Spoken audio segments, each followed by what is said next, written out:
morning, everybody. It is 8:45 now, and Kristin Kreuk is here. She is the star of Beauty and the Beast, which will be premiering on Showcase on October the 11th. Good morning. Good morning. Nice to have you here. Thank you. We're going to talk about Beauty and the Beast, but first we have to talk about Smallville.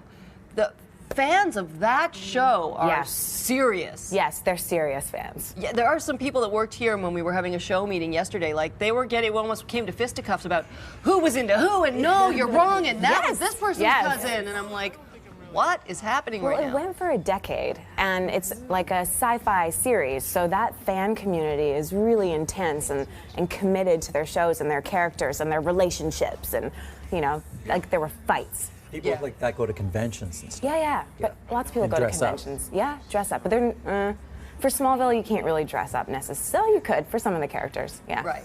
But it was, it was just some of our regular old staff, but they were into that show. And I was reading that, is this correct, that you sent off your reel and you were the first person hired for Smallville? Is that right? Yeah, they did we had casting directors in Vancouver for the show, and they had them all over the place, and they sent my tape down, and I ended up being cast first in December, probably the year before we shot. Wow. Yeah, crazy. It was weird. It was crazy. That's amazing. And you had been doing some local work before that in Vancouver? I did a Canadian CBC TV show called Edgemont, which was like a high school drama, half-hour high school drama that was like really Degrassi-ish? Yeah, like and there were a bunch of actors like Grace Park, who's now on Hawaii Five-0, just like wonderful group of actors that are doing really well now. I know a lot of people are looking at you going, wow, okay, what is she? You're just, you're... What is she? Yeah. That's what I get asked that. Yeah, you get asked that. I know. What are you? What do they think you are? Well, I think people can't tell sometimes. I kind of fit into lots of Asian. Yeah. There's a little bit of, well, I'm pretty much European. half Chinese, half Dutch. How cool is but that? my mom's side is, like, my grandmother's from Jamaica, so she's a little bit mixed there. My mom was born in Indonesia, but it's mostly Chinese blood, so I'm kind of, like, jumbled up a little bit. See, look what happens when the world comes together. I know. Yay! And you haven't had any work done. No, not that I know of. Unless it happened in my sleep or something.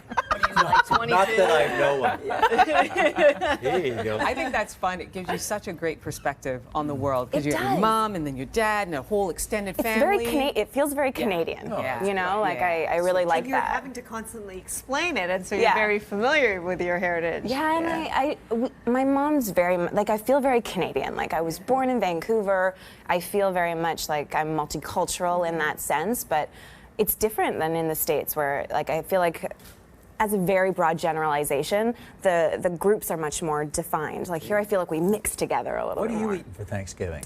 Well, I don't eat meat anymore, so you don't, Yeah, I don't either. Yeah. Oh, wow, nice. Like, I know. Yeah, that's a lot. We eat meat this side. Well, I mean, that's the only thing I really miss is, I was just saying back there, like, turkey, because, but I think it's the associative memory of, like, childhood and, like, having turkey. Yeah. Gravy and Yeah. What do you eat? What are you having, like lentil loaf or something? Something Well, with a I goji still berry eat on it? fish, so I might just have some salmon and, like, what? A big flounder. A big flounder? Yeah, big stuffed flounder. I don't, maybe, but I'll have, like, a veggie stuffing, for sure. So you're from the West yum. Coast. You'll have salmon. Yeah, I'm going to go back to Vancouver. I'm going to have salmon. Yeah, it'll be But good. are you finding you're needing to spend more and more time in Los Angeles as you move your career forward? I live part-time in LA and part-time in Vancouver, so I'm still a Canadian resident, but I kind of jump back and forth.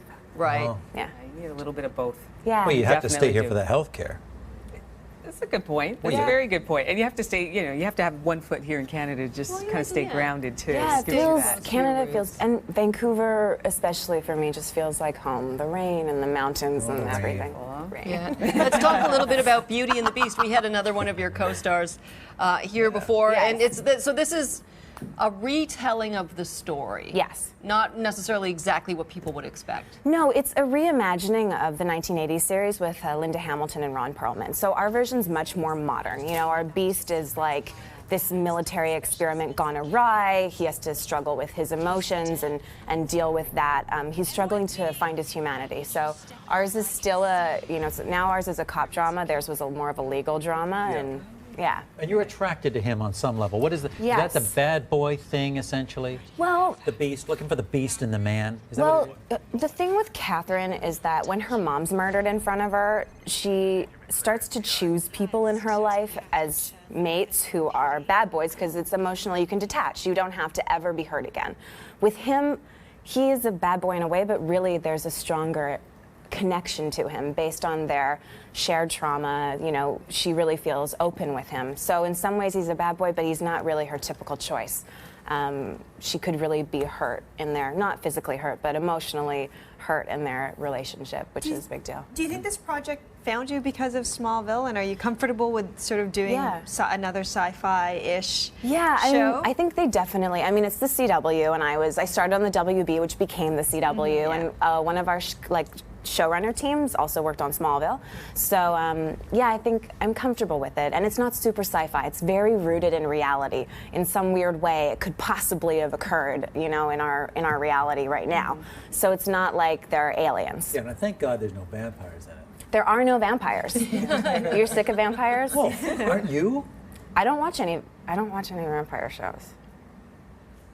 But that Twilight thing, there's people in Vancouver going on Twilight tours. They take them up into the woods in North Vancouver and say, look at the woods. this is a stump that Robert Pattinson walked they're by. like, yes. People take There are pictures. some diehard fans, just like they're diehard Smallville fans. They just they just latch on to a story. They really do. I know so many guys who just had a big crush on you. What's the strangest thing you've ever, like a fan letter or people showing up on the set? I've had someone show up at my trailer doorstep before we had good security, who gave me a 10-page letter about how he was going to save me and take care of me. From Lex Luthor's? Or is he just Yeah, say stuff like that, Yeah, okay. you know. Okay. But I get that a lot, that kind of thing. 10-page letters. You know.